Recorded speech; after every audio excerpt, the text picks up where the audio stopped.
Bienvenue pour le troisième épisode de votre super série consacrée à la translation d'adresse. Dans le premier épisode, j'ai présenté la nécessité de la translation d'adresse. Lors du deuxième épisode, j'ai présenté la NAT 1.1. La NAT 1.1 est un mécanisme simple et facile à comprendre. À une adresse IP privée ou locale, on associe une adresse IP publique ou globale. Le gros inconvénient avec la NAT 1.1 est qu'il est difficile de faire des économies d'adresse IP publique. Or, l'objectif premier de la NAT était de faire des économies d'adresse IP. Dans ce troisième épisode, on va s'intéresser à un mécanisme de translation d'adresse qui est plus élaboré. Il va permettre de donner un accès à Internet à plusieurs milliers de machines à partir d'une seule adresse IP publique. Et oui, vous avez bien entendu. Avec une seule adresse IP publique, plusieurs milliers de machines accéderont à Internet simultanément. Ce mécanisme quasi magique s'appelle la PAT, Port Address Translation, aussi appelé NAT Overload pour translation d'adresse réseau surchargée. On va voir que ce mécanisme utilise les champs ports présents dans les entêtes TCP et UDP. Durant cette vidéo, je rappellerai le rôle de ces champs. Allez, c'est parti. Attaquons par une présentation rapide du principe de la translation d'adresse par port, Port Address Translation PAT ou NAT Overload. Donc je rappelle un petit peu, l'objectif c'est à partir d'une seule adresse IP publique, donner l'accès à Internet à plusieurs milliers de machines simultanément. On se rend compte directement ici de l'économie d'adresse IP que l'on va pouvoir faire. Donc prenons notre réseau classique 10.0.0/24, notre réseau d'entreprise, notre routeur R1 et puis après le réseau Internet ici. Le routeur R1 dans le mécanisme précédent lui a alloué une plage d'adresse IP. Ici, le routeur R1 se voit allouer une seule adresse IP publique. Ici, typiquement, c'est 78.1.1.1/32. Faisons un premier exemple pour voir un petit peu la difficulté et les problèmes que l'on va rencontrer avec cette translation d'adresse par port. A envoie une requête à un serveur sur Internet, ici toujours notre 105.6.3.1. A, donc je vais générer un paquet avec comme adresse IP source 10.0.0.1. R1 reçoit le paquet. On se doute que R1 va remplacer l'adresse IP source du paquet par son adresse IP publique. Le paquet est acheminé jusqu'à sa destination, 105.6.3.1, tout le réseau Internet connaît. 105.6.3.1 va répondre à ce paquet-là. Il va répondre à qui? À 78.1.1.1/32. Donc le paquet va être acheminé correctement jusqu'à sa destination, ici R1. Le problème qui va se poser, c'est que fait R1 de la réponse lorsqu'il la reçoit. R1, il a besoin de savoir à qui retransmettre le paquet sur le réseau LAN. Est-ce que c'est A qui a émis le paquet? Est-ce que c'est B? Est-ce que c'est S1? Pour cela, R1 va utiliser les ports présents dans l'entête de la couche TCP et UDP pour déterminer l'émetteur initial. La translation d'adresse par port utilisant les ports présents dans les couches transport TCP ou UDP, il est intéressant de rappeler un petit peu le fonctionnement classique de ces ports. Donc c'est ce qu'on va faire dans cette vidéo. Donc les ports TCP/UDP, on rappelle, TCP/UDP ce sont des couches 4, elles sont situées entre les couches réseau, Internet et la couche application. Un port va identifier un processus, une application réseau qui fonctionne au sein d'une machine. Les ports vont permettre d'avoir plusieurs applications réseau, plusieurs applications de manière générale, qui vont fonctionner simultanément sur la même machine. Je prends un exemple, lorsque vous ouvrez un navigateur Internet, vous avez la possibilité d'ouvrir plusieurs onglets du même navigateur Internet, mais également plusieurs navigateurs Internet de types différents. Et lorsque vous ouvrez un navigateur Internet, que vous connectez mettons à www.unif-savoir.fr, et que parallèlement vous ouvrez un autre navigateur Internet pour vous connecter à www.google.fr, il y a un mécanisme qui permet de diriger les données de unif-savoir.fr vers votre navigateur sur lequel vous avez tapé www.unif-savoir.fr, et vous avez un mécanisme qui permet de rediriger les données correspondant à www.google.fr vers le bon navigateur. Et ça, entre autres, ce mécanisme, cet identifiant, ce sont les ports qui vont nous permettre de réaliser ça. Première chose, les 1023 premiers ports sont réservés pour les applications serveurs.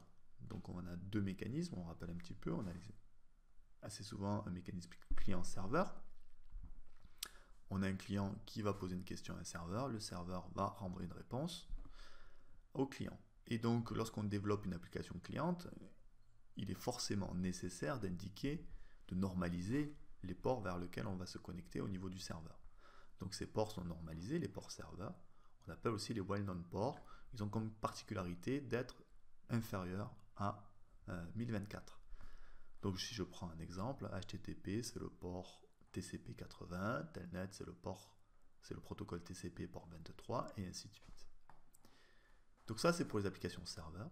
Pour les applications clientes, le client va choisir automatiquement un port à l'ouverture et ce port il va avoir comme caractéristique d'être supérieur à 1023.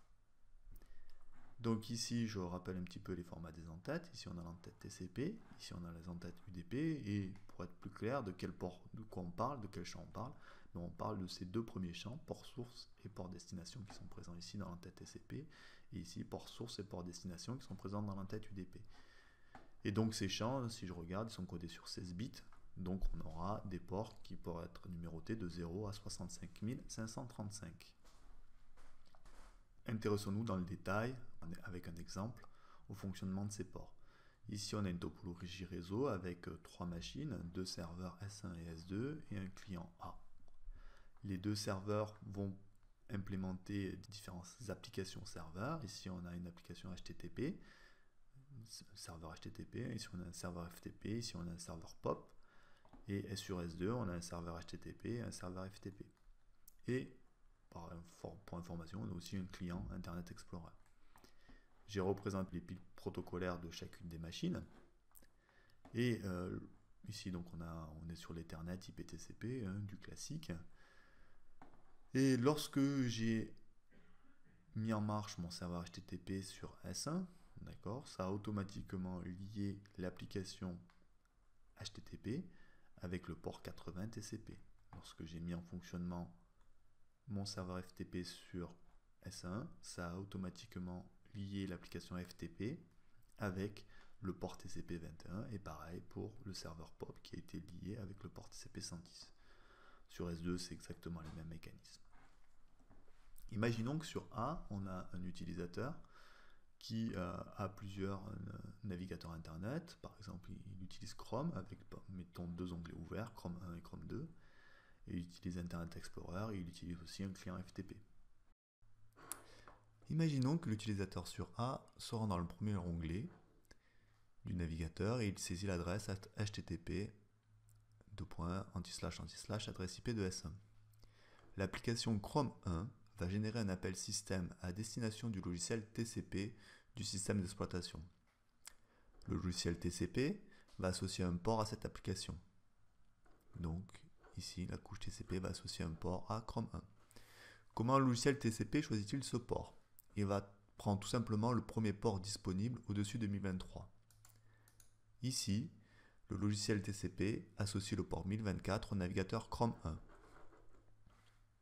Ainsi, à partir de maintenant, dès que la couche TCP recevra des données de l'application Chrome 1, donc dans ce sens-là, elle générera un segment, un paquet TCP ayant comme port source 1024.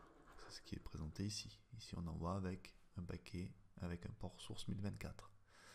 Pareillement, dès que la couche TCP recevra un segment, donc dans l'autre sens, ayant comme port destination 1024, le message contenu dans ce segment reçu par la couche TCP sera retransmis à l'application Chrome 1. L'application Chrome 1 génère un message contenant une requête HTTP GET. Donc la couche TCP rajoute un en-tête avec entre autres comme port source 1024 et port destination 80. D'autant que le port destination n'est pas choisi par la couche TCP, le port destination est fixé par le développeur qui a développé l'application. Ici, le développeur sait qu'il a développé un navigateur internet, donc il sait que un serveur HTTP écoute sur le port 80, donc il a fixé comme port destination le port 80. La couche TCP passe ensuite le message à la couche IP qui va rajouter son en-tête, et au final le message est passé à la couche Ethernet qui va donc générer une trame. Donc ici on a typiquement le message qui est envoyé par la trame qui est envoyée par le poste A, avec l'entête Ethernet, l'entête IP qui commence par le champ version 4. Je ne détaille pas la suite des champs, je représente juste les adresses IP. Donc ici, adresse IP source, adresse IP de A, et adresse IP DS, adresse IP de S1. Port source 1024, port destination 80, et le contenu du message généré par l'application Chrome 1, ici HTTP GET. Ce message, cette trame va circuler, donc elle va arriver, elle va être désencapsulée par le premier routeur, et ainsi de suite, et le paquet, on va dire, va circuler jusqu'à la destination S1. Donc ici, le serveur S1 reçoit une trame qui contient ce paquet-là. Le couche Ethernet passe le message à la couche IP, qui va vérifier les adresses, entre autres, et qui va passer le message à la couche TCP. Donc la couche TCP reçoit ça. Port source 1024, port destination 80. La couche TCP sait que le serveur HTTP, qui est un service, une application en écoute sur le port 80, et donc va passer le message HTTP GET à cette couche application, à cette application qui est en écoute. Donc l'application reçoit un HTTP GET, va traiter le message et va générer une réponse à ce message. La réponse AT1 qui est représentée ici. Donc, elle génère un message, donc ici une page HTML.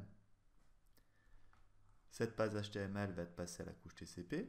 Donc la couche TCP va inverser les informations qu'elle avait reçues. Donc ça va être à destination 2024, port destination 2024, port source 80. Après, on a le processus d'encapsulation classique. On va générer une trame. Cette trame va circuler en partie jusqu'au premier routeur, puis après va être désencapsulée, rencapsulée. Et au final, on va recevoir notre paquet ici au niveau de A, qui va être pareillement désencapsulé.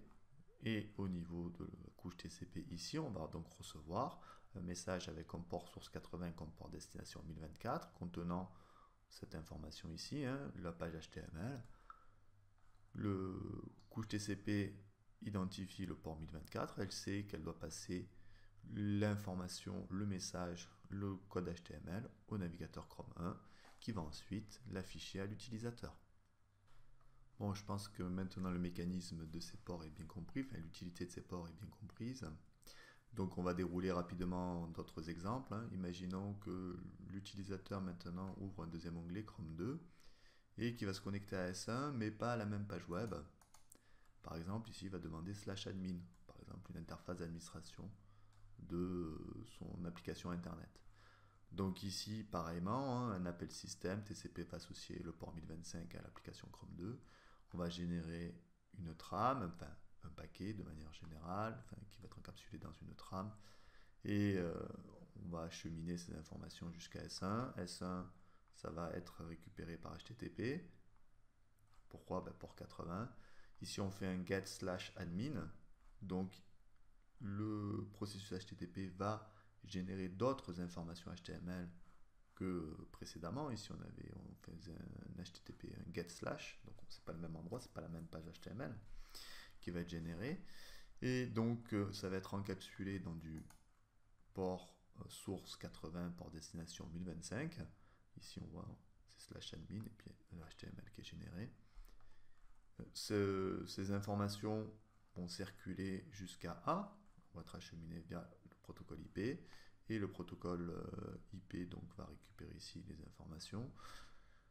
La couche TCP, le logiciel TCP sur l'OS récupère une information qui est à destination du port 1025.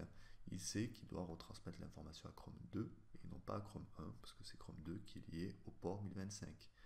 Donc ici, on voit qu'on peut surfer simultanément sur le même site et qu'on ne va pas confondre les données. Ici, on aura les données de la page /. Ici, on aura les données, des données qui se trouvent à la racine du site internet. Ici, on aura des données qui se trouvent dans un répertoire, mettons /admin. Je continue. De la même façon, l'utilisateur ouvre un navigateur. Ici, il choisit Internet Explorer. Donc le port 1028 va être associé par la couche TCP à ce navigateur internet.